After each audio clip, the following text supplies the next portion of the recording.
ആളുകളുടെ ആ ഒരു സിനിമ കാണുന്ന രീതിയിലൊക്കെ വലിയ വ്യത്യാസം വന്നിട്ടുണ്ടെന്ന് പറഞ്ഞാൽ നമ്മുടെ സ്ക്രീനുകൾ ചുരുങ്ങി.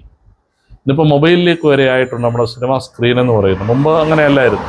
ഒരു സിനിമ ആളുകൾ തിയേറ്ററിൽ പോയി കാണാൻ ഇഷ്ടപ്പെട്ടിരുന്നു.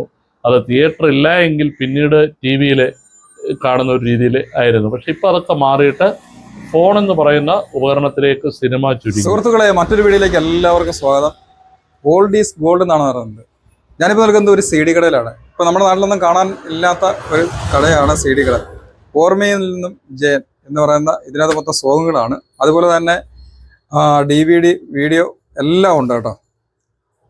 അപ്പോൾ ഇത് പത്തനംതിട്ട ജില്ലയിലെ വകയാറ് കൊല്ലമ്പടിയിലാണ് ഈ ഒരു ഷോപ്പുള്ളത്. ഇവിടെ മാത്രമേ കാണാനുള്ളൂ.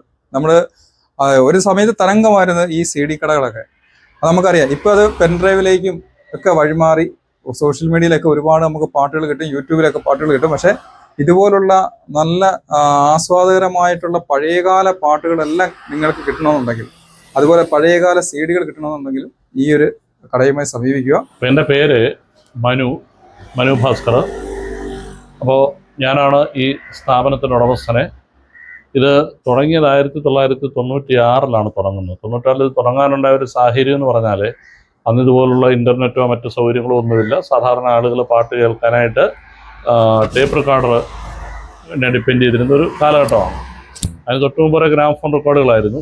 അപ്പോൾ ഞാൻ തിരുവനന്തപുരത്ത് പഠിക്കുന്ന സമയത്താണ് ദേവരായ മാഷുമായിട്ട് ബന്ധപ്പെടാനുള്ള ഒരു അവസരം ഉണ്ടായി. അത് അർജുന മാസ്റ്റർ വഴിയാണ്. അപ്പോൾ എനിക്ക് ദേവരായ മാസ്റ്ററുടെ പാട്ടുകളൊക്കെ വലിയ ഇഷ്ടമായിരുന്നു. അങ്ങനെ മാഷെ കാണണമെന്നുള്ള ഒരു ആഗ്രഹം അർജുന മാഷോട് പറഞ്ഞപ്പോഴേ അർജുന മാഷാണ് പറഞ്ഞത് ദേവരായ മാഷിനെ കാണുക. അപ്പോൾ അങ്ങനെ ദേവരായ മാഷ് മദ്രാസിൽ നിന്ന് തിരുവനന്തപുരത്ത് വന്ന് താമസിക്കുന്ന ഒരു സ്ഥലമുണ്ട്, കരമന.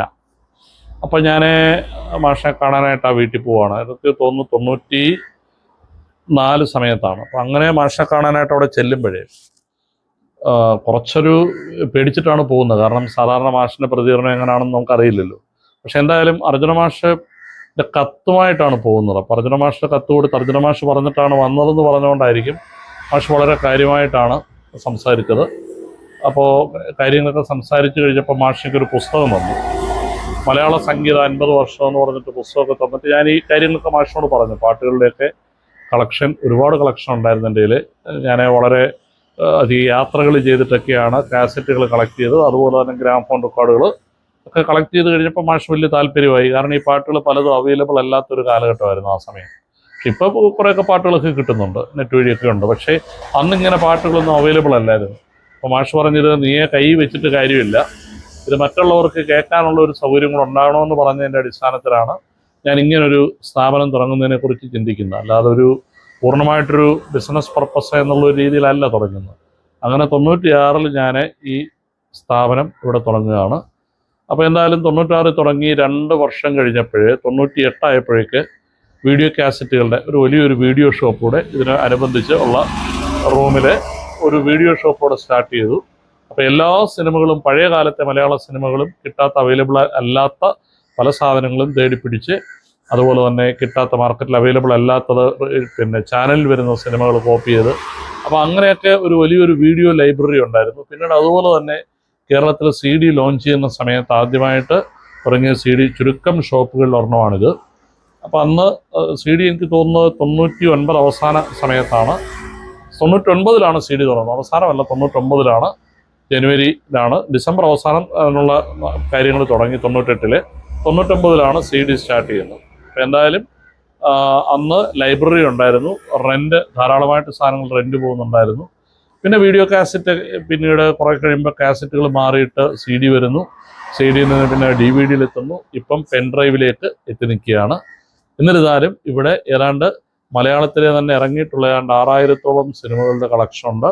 കൂടാതെ ഇതുവരെ ഇറങ്ങിയിട്ടുള്ള മുഴുവൻ മലയാളം പാട്ടുകളും, മലയാളം, ഹിന്ദി, തമിഴ് എല്ലാ ഭാഷകളിലുമുള്ള പാട്ടുകൾ, അത് നെറ്റിൽ നിന്ന് നമ്മൾ ഡൗൺലോഡ് ചെയ്ത് വെക്കുന്നതല്ല. ഇതിൻ്റെ എല്ലാം ഗ്രാമഫോൺ റെക്കോർഡ്, ഓഡിയോ കാസറ്റുകൾ, ഇങ്ങനെയുള്ള ഈ ഫോർമാറ്റിലാണ് ഇതൊക്കെ നമ്മൾ സൂക്ഷിക്കുന്നത്.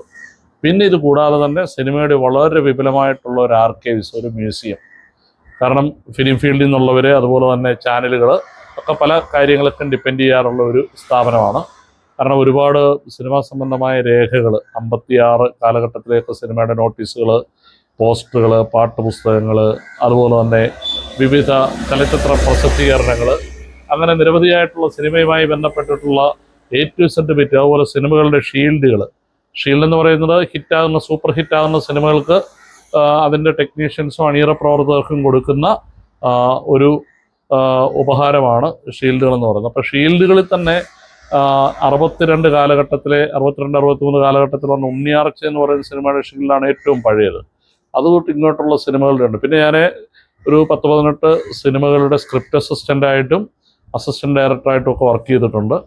അപ്പോൾ അങ്ങനെ സിനിമയുമായിട്ട് ബന്ധപ്പെട്ട് പ്രവർത്തിക്കുന്നുണ്ട്. പിന്നെ കൂടാതെ സംസ്ഥാന ചലച്ചിത്ര അക്കാദമി ഒരു എൻസൈക്ലോപീഡിയ സിനിമാ സംബന്ധമായിട്ടുള്ളത്. അപ്പോൾ ആ എൻസൈക്ലോപീഡിയയുടെ എഡിറ്റോറിയൽ ബോർഡിലെ മെമ്പറാണ് ഞാൻ. അപ്പോൾ ഇതൊക്കെയാണ്. പിന്നെ പുറമെ അധ്യാപകനായിട്ട് കുറേ വർഷമായിട്ട് അധ്യാപകനായിട്ടും കൂടെ ജോലി ചെയ്യുന്നുണ്ട്. അപ്പോൾ ഇതൊക്കെയാണ് സ്ഥാപനത്തെക്കുറിച്ച്. അപ്പോൾ ഇപ്പോഴേ സാധാരണ ആളുകൾ ചോദിക്കാറുണ്ട്, ഇത്തരം സ്ഥാപനങ്ങളൊക്കെ കൂട്ടിപ്പോയി പലയിടത്തും നിർത്തി ഇപ്പോഴും എങ്ങനെയാണിത്. പക്ഷേ ശരിക്കും പറഞ്ഞാൽ ഇപ്പോഴും നമ്മൾ പാട്ടുകളൊക്കെ അന്വേഷിച്ച് ധാരാളം ആളുകൾ വരുന്നുണ്ട്.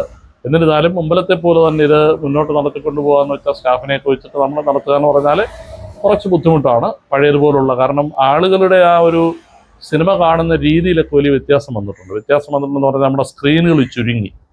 ഇന്നിപ്പോൾ മൊബൈലിലേക്ക് വരെ ആയിട്ടുണ്ട് നമ്മുടെ സിനിമ സ്ക്രീൻ എന്ന് പറയുന്നത്. മുമ്പ് അങ്ങനെയല്ലായിരുന്നു. ഒരു സിനിമ ആളുകൾ തിയേറ്ററിൽ പോയി കാണാൻ ഇഷ്ടപ്പെട്ടിരുന്നു. അത് തിയേറ്റർ ഇല്ല എങ്കിൽ പിന്നീട് TV-യിൽ കാണുന്ന ഒരു രീതിയിൽ ആയിരുന്നു. പക്ഷെ ഇപ്പോൾ അതൊക്കെ മാറിയിട്ട് ഫോണെന്ന് പറയുന്ന ഉപകരണത്തിലേക്ക് സിനിമ ചുരുങ്ങി. പാട്ടുകളും നമ്മൾ അങ്ങനെ അത്തരത്തിൽ കേട്ടാൽ മതി എന്നുള്ള ഒരു രീതിയിലേക്ക് വന്നു കഴിഞ്ഞപ്പോഴത്തേന് ഇത്തരത്തിലുള്ള സ്ഥാപനങ്ങളിലേക്ക് നിലനിൽപ്പ് തന്നെ വലിയൊരു പ്രശ്നമായി. ഇപ്പം നമ്മൾ പിന്നെ ഇതിൻ്റെ ഒരു സാമ്പത്തിക വശങ്ങളോ സാമ്പത്തിക ലാഭമോ ഒന്നും നോക്കാതെ ഇതിനോടുള്ള ഒരു പാഷൻ കൊണ്ടാണ് ഇതിങ്ങനെ നമ്മളിപ്പോഴും ഇത് നടത്തിക്കൊണ്ടു പോകുന്നത്. ഇപ്പോൾ ഏതൊക്കെ പ്രായത്തിലുള്ളവരാണ് ഇപ്പോഴും പാട്ട് കളക്ട് ചെയ്യാൻ വരുന്നത്? ഇപ്പോഴും പാട്ട് അങ്ങനെയൊന്നുമില്ല. പാട്ട് കളക്ട് ചെയ്യാനായിട്ട് വരുന്നത് പഴയ പാട്ടുകൾ. ഇപ്പോഴത്തെ നമ്മളെ അത്ഭുതപ്പെടുത്തുന്ന ഒരു കാര്യം എന്ന് പറഞ്ഞാൽ എല്ലാവരും പറയാറുണ്ട്, അതായത് ഇപ്പോഴത്തെ ജനറേഷൻ, അതായത് ന്യൂജൻ എന്ന് പറയുമ്പോൾ ന്യൂജൻ പാട്ടുകൾ, ന്യൂജൻ സിനിമ എന്നൊക്കെ പറയും. അതൊക്കെ വെറുതെയാണ്. പക്ഷേ അങ്ങനെ ഇഷ്ടപ്പെടുന്നവരുണ്ടാകാം. പക്ഷേ എന്നിരുന്നാലും ഈ ന്യൂജൻ എന്ന് പറയുന്ന വിഭാഗത്തിൽപ്പെടുന്ന, അതായത് ഇപ്പോൾ കോളേജ് വിദ്യാർത്ഥികളും ഒക്കെ വന്ന് ഇടക്കാലത്തുള്ള പാട്ടുകളും പഴയ പാട്ടുകളും ഒക്കെ വന്ന് ആവശ്യപ്പെട്ടു വരുന്നവർ ധാരാളമായിട്ടുണ്ട്. അല്ലാതെ അതിനകത്ത് അങ്ങനെ പ്രായവ്യത്യാസമൊന്നുമില്ല. ഇപ്പം നല്ല സംഗീതമോ അല്ല നല്ല സിനിമയ്ക്കോ ഒന്നും കാലമോ കാര്യങ്ങളോ ഒന്നും പ്രശ്നമല്ലല്ലോ. അതുകൊണ്ട് അത്തരത്തിലുള്ള പ്രശ്നങ്ങളൊന്നുമില്ല. എല്ലാ പ്രായത്തിലുള്ള ആളുകളും വന്ന് ചോദിക്കാറുണ്ട്. ഇപ്പോൾ റിയാലിറ്റി ഷോയിലൊക്കെയുള്ള കുട്ടികളൊക്കെ ആണെങ്കിൽ പഴയ പാട്ടുകളും അതുമായി ബന്ധപ്പെട്ട കാര്യങ്ങളും ഒക്കെ ചോദിച്ചു വരാറുണ്ട്. പുതിയ പാട്ടും നമ്മുടെ പഴയ പാട്ടും തമ്മിൽ ഉള്ള ഒരു വ്യത്യാസം, അത് പുതിയ പാട്ടും പഴയ പാട്ടും തമ്മിലുള്ള വ്യത്യാസം എന്ന് പറഞ്ഞാൽ ഇതിനെക്കുറിച്ച് ആധികാരികമായിട്ടൊന്നും പറയാൻ ഞാൻ ഒരു സംഗീതജ്ഞനൊന്നുമല്ല. എന്നിരുന്നാൽ പോലും ഒരു ആസ്വാദകൻ എന്ന നിലയ്ക്ക്, അല്ലെങ്കിൽ ഇത്രയും വർഷമായിട്ട് ഈ സ്ഥാപനം നടത്തുന്ന ഒരാളെന്നുള്ള നിലയ്ക്ക് എനിക്ക് മനസ്സിലായിട്ടുള്ളൊരു കാര്യം എന്ന് പറഞ്ഞാൽ, നമ്മൾ എല്ലാ പാട്ടുകളും കേൾക്കാറുണ്ട്. പക്ഷേ കേൾക്കുമ്പോഴേ മനസ്സിലാകുന്നത് അന്നത്തെ പാട്ടുകൾക്ക് എന്ന് പറഞ്ഞു കഴിഞ്ഞാൽ അതിനൊക്കെ ഒരു ലൈഫുണ്ട്. കാരണം വളരെ പഴയ പാട്ടുകൾ എന്ന് പറഞ്ഞാൽ ഇപ്പോഴും ആ പാട്ടുകൾ കേൾക്കാൻ ഇഷ്ടപ്പെടുന്ന ആളുകളുണ്ട്. ഇപ്പോഴത്തെ പാട്ടുകൾ ഏത് പാട്ടാണ് വന്നു പോകുന്നത് പോലും നമ്മൾ അറിയാറില്ല പലപ്പോഴും പല പാട്ടുകളും. കാരണം ഒരു പഴയ ഒരു സിംഗറിൻ്റെ, ഇപ്പോൾ യേശുദാസിൻ്റെയോ അല്ലെങ്കിൽ ജയചന്ദ്രൻ്റെയോ ജാനകിയമ്മയുടെയോ സുശീലാമ്മ, മാധുരിയമ്മ അല്ലെങ്കിൽ KS ചിത്ര, ഇവരുടെയൊക്കെ ശബ്ദം നമുക്ക് കേട്ട് കഴിഞ്ഞാൽ തിരിച്ചറിയാൻ പറ്റും. ഒരു പാട്ട് പാടുന്നത് ആരാണ് എന്ന് വ്യക്തമായിട്ട് തിരിച്ചറിയാൻ പറ്റും. പക്ഷെ ഇപ്പോഴാണെങ്കിൽ നമുക്ക് ഇപ്പോഴത്തെ ഗായകർ പാടിക്കഴിഞ്ഞാൽ, ഞാൻ അവരെ ചെറുതായിട്ട് പറയുകയല്ല, എല്ലാവരുടെയൊക്കെ ശബ്ദം ഒരുപോലെയാണ് നമുക്ക് ഫീൽ ചെയ്യുന്നത്. തന്നെയല്ല ടെക്നോളജിയുടെ വലിയൊരു പിൻബലമുണ്ട്. അപ്പോൾ അതൊക്കെ ഇപ്പോഴത്തെ ശരിക്കും പറഞ്ഞാൽ എനിക്ക് തോന്നുന്നത് അന്നത്തേനേക്കാൾ കുറേ കൂടെ ടഫായിരിക്കും ഇന്ന്. ടഫല്ല, കുറേ കൂടി ഈസിയാണ് ഇന്ന് പാട്ടുകളെന്ന് പറയുന്നത്. കാരണം റെക്കോർഡിംഗ് സിസ്റ്റത്തിനകത്തൊക്കെ വന്നിട്ടുള്ള ഒരുപാട് വ്യത്യാസങ്ങൾ, ഒത്തിരി അവർക്ക് കുറച്ച് ബെനിഫിറ്റ് ഉള്ള തരത്തിലൊക്കെയാണ് ഒരുപാട് പുതിയ പുതിയ ഡിവൈസസ് ഒക്കെ കണ്ടുപിടിച്ചിട്ടുണ്ട്. അപ്പോൾ അതൊക്കെ വെച്ചിട്ട്, പക്ഷെ മുമ്പ് അങ്ങനെയല്ല. മുമ്പെന്ന് പറഞ്ഞാൽ ഒരു പാട്ടെന്ന് പറഞ്ഞാൽ നമ്മൾ അതിൻ്റെ ആദ്യം സിനിമയുടെ സിറ്റുവേഷൻ കൊടുത്തിട്ട് അതിന് ചേരുന്ന തരത്തിലുള്ള ലിറിക്സ് ഒരാൾ എഴുതി ഉണ്ടാക്കും. ലിറിക്സ് എഴുതിയ ശേഷമാണ് അതിന് മ്യൂസിക് കൊടുക്കുന്നത്. അല്ലാതെ സംഗീതം ആദ്യം കൊടുക്കുക, മ്യൂസിക് കൊടുക്കുക, അതിനനുസരിച്ച് ലിറിക്സ് എഴുതുന്ന രീതിയൊന്നും പണ്ടില്ലായിരുന്നു. അതൊക്കെ ഈ കുറേ കാലത്തിന് ശേഷമാണ് വരുന്നത്. അപ്പോൾ അന്ന് അത്തരത്തിലൊക്കെ ചെയ്ത് വെക്കുന്ന പാട്ട് പാടാൻ അനുയോജ്യനായിട്ടുള്ള ഒരു ഗായകനെ തിരഞ്ഞെടുത്തു കഴിഞ്ഞാൽ കുറേ ദിവസത്തെ റിഹേഴ്സൽ കഴിഞ്ഞ ശേഷമാണ് ഒരു അവസാനം ഒരു പാട്ടുണ്ടാകുന്നത്. അപ്പോൾ അത് മാത്രമല്ല, പാട്ട് റെക്കോർഡ് ചെയ്യുമ്പോഴും അതിൻ്റെ കമ്പോസിങ് നടക്കുന്ന സമയത്തും അതിൻ്റെ സിംഗർ അവിടെ ഉണ്ടാകും, ഗായകനും അതുപോലെ തന്നെ ഗാനരചയിതാവ് ഉണ്ടാകും, സംഗീത സംവിധായകനുണ്ടാകും, സിനിമയുടെ സംവിധായകൻ്റെ സാന്നിധ്യം ഇവിടെ ഉണ്ടാകും. ഇതൊക്കെ ആ പാട്ടുകൾക്ക് ഒരുപാട് ഗുണം ചെയ്തിട്ടുള്ള കാര്യങ്ങളാണ്. ഇന്ന് അങ്ങനൊന്നുമില്ല. ഇപ്പം ഫീമെയിൽ ഡ്യൂറ്റ് പാടുന്ന അടുത്ത ആളിനെ നമ്മൾ കാണാൻ പോലും പറ്റുന്നില്ല എന്നുള്ളതാണ്. അപ്പം അങ്ങനെയൊക്കെയുള്ള ഒരുപാട് വ്യത്യാസങ്ങൾ പാട്ടുകൾ വന്നു. ഇന്നിപ്പം പാട്ടിപ്പം സിനിമയിൽ അത്യാവശ്യമായിട്ടുള്ളൊരു കാര്യമേ അല്ല. കാരണം ഒരു പണ്ടൊക്കെ ആയിരുന്നെങ്കിൽ ഒരു സിനിമയ്ക്ക് ഇത്ര പാട്ട് വേണമെന്ന് ഡിസ്കഷൻ നടക്കുന്ന സമയത്ത് തീരുമാനിക്കും. ഇതങ്ങനൊന്നുമില്ല, പാട്ട് വേണമെന്ന് തന്നെ ഇല്ല. അപ്പോൾ അത് പാട്ട് തന്നെ നിങ്ങൾക്കറിയാവും, സാധാരണ പോലെ തന്നെ അത് പലയിടത്തും മുറിച്ച് കുറച്ച് ഭാഗം കാണിക്കുക, അതിൻ്റെ ഒരു ബിറ്റ് കാണിക്കും, പിന്നെ കുറേ കഴിഞ്ഞിട്ട് വേറെ എന്തെങ്കിലും ഒന്ന് കാണിക്കും. അപ്പോൾ അങ്ങനെയൊക്കെയാണ് പാട്ട്. അതാര് പാടണമെന്ന് പോലും നിർബന്ധമില്ല, ഇല്ലാത്തൊരു കാലഘട്ടമാണ് ഇന്നുള്ളത്. പഴയതിന് ഒരുപാട് വ്യത്യാസമുണ്ട് പാട്ടിൻ്റെ കാര്യത്തിൽ. ഈ പഴയ പാട്ട് കേൾക്കുമ്പോൾ ആൾക്കാർ പറയാറുണ്ട്, പിള്ളേർ സെറ്റൊക്കെ പറയാറുണ്ട് തന്തവൈവാണെന്ന് പറയാറുണ്ട്. ഒക്കെ അങ്ങനെ തോന്നിയിട്ടില്ല, അതൊക്കെ വെറുതെ പറയുന്നതാണ്. പഴയ പാട്ടുകളെന്ന് പറഞ്ഞാൽ ഇപ്പോഴും ഈ മൈക്ക് സെറ്റുകാരൊക്കെ ആണെങ്കിൽ, പഴയ പാട്ടുകളൊക്കെ ആണെങ്കിൽ അത് പിന്നെ റെക്കോർഡിംഗ് ക്വാളിറ്റി കൂടിയ, ഇപ്പം പഴയ പാട്ടുകൾ, ഇപ്പോൾ വയലാറിൻ്റെ പാട്ടുകൾ തന്നെ പിന്നീട് ബിജുനാരായണനൊക്കെ പാടിയിട്ട പോലെ ശ്രീകാന്ത്, സതീഷ് ബാബു ഒക്കെ പാടിയിട്ടുള്ളത്. കാരണം മ്യൂസിക് മാറ്റാതെ പുതിയ ശബ്ദത്തെ സ്റ്റീരിയോ എഫക്റ്റിൽ തന്നെ പാടുന്നത് ഒക്കെ ആണെങ്കിൽ, സ്പീക്കറിൽ കൂടെ ഒക്കെ ആണെങ്കിൽ മൈക്ക് സെറ്റുകാർ ഒക്കെ പുറത്തോട്ട് വെക്കുന്ന സമയത്ത് ഇത് കേൾക്കാൻ വന്ന് നിൽക്കുന്ന ഒരുപാട് ആളുകളുണ്ട്. അല്ല, ഇതിപ്പോൾ അങ്ങനെ പറയുകയാണെങ്കിൽ തീർച്ചയായിട്ടും ഈ പല ചാനലുകളിലുള്ള റിയാലിറ്റി ഷോ ഒന്നും, ചെറിയ കുട്ടികളുടെ പോലും റിയാലിറ്റി ഷോ ഒന്നും ഇത്രയും ഒരു ഹിറ്റായി മാറത്തില്ലല്ലോ. കാരണം അതിനകത്തൊക്കെ പഴയ പാട്ടുകളാണല്ലോ. ഇതെല്ലാം ആസ്വദിക്കുന്ന ആളുകൾ ഇഷ്ടം പോലെ ഉള്ളതുകൊണ്ടാണല്ലോ അത്തരം പാട്ടുകൾ വീണ്ടും വരുന്നത്. സംഗീതത്തെ ആസ്വദിക്കുന്നവർ എപ്പോഴും ആ ഒരു പഴയ പാട്ട് തന്നെ തിരഞ്ഞെടുക്കുന്നത്. തീർച്ചയായിട്ടും അങ്ങനെ തന്നെ. തീർച്ചയായിട്ടും എന്ന് പറഞ്ഞാൽ നമ്മൾ ഇപ്പോഴത്തെ പുതിയ സിനിമകൾ തന്നെ നോക്കിക്കഴിഞ്ഞാൽ, ഇപ്പോൾ പല സിനിമകളും ഹിറ്റായ പല സിനിമകളിൽ ഇപ്പോൾ ഈ അടുത്ത കാലത്തായിട്ട് കാണുന്ന ഒരു പ്രവണത, പഴയ പാട്ടിൻ്റെ ഏതെങ്കിലുമൊക്കെ കുറച്ച് സീക്വൻസ് അതിനകത്ത് വരാറുണ്ട്. ഇപ്പോൾ തന്നെ ഈ അടുത്ത സമയത്തൊന്ന് തുടരും, അതിൽ അതായത് ഒരു 90s ശാന്തമീ രാത്രി എന്നുള്ള പാട്ടുണ്ട്. തുടക്കത്തിലെ 90s തുടക്കത്തിൽ ജോണി വാക്കറിലെ SP വെങ്കടേഷിൻ്റെ പാട്ടാണ്. ആ പാട്ട് പക്ഷേ ഭയങ്കരമായിട്ട് ഹിറ്റായിട്ടുണ്ട്. അപ്പം അങ്ങനെ ഓരോ സിനിമകളും, പിന്നെ വേറൊരു പടത്തിലെ പൂമാനമി എന്നുള്ള പാട്ട് ഉള്ളതുകൊണ്ട്, അങ്ങനെ പല സിനിമകളിലും ഈ പഴയ പാട്ടുകൾ ഇടയ്ക്ക്, ഇപ്പോഴത്തെ വരുന്ന പല സിനിമകളിലും അങ്ങനെ ഇടയ്ക്ക് പഴയ സൂപ്പർ ഹിറ്റായ പാട്ടുകളൊക്കെ കാണിക്കാറുണ്ട്. അപ്പോൾ അതൊക്കെ ആളുകൾക്ക് താല്പര്യമുള്ളതുകൊണ്ടാണ്, അവരെ എൻജോയ് ചെയ്യുന്നതുകൊണ്ടാണ് അങ്ങനെ വരുന്നത്. ഇപ്പോഴത്തെ തലമുറകൾ കുറെ അനുകരിക്കാറുണ്ട്, പഴയതിനെ അനുകരിക്കാറുണ്ടല്ലേ? അല്ല, ഇപ്പോഴും നമ്മൾ ഇപ്പോഴത്തെ പാട്ടുകൾ മോശമാണെന്നൊന്നുമല്ല, ഇപ്പോഴും നല്ല പാട്ടുകൾ, ധാരാളം നല്ല പാട്ടുകൾ വരുന്നുണ്ട്.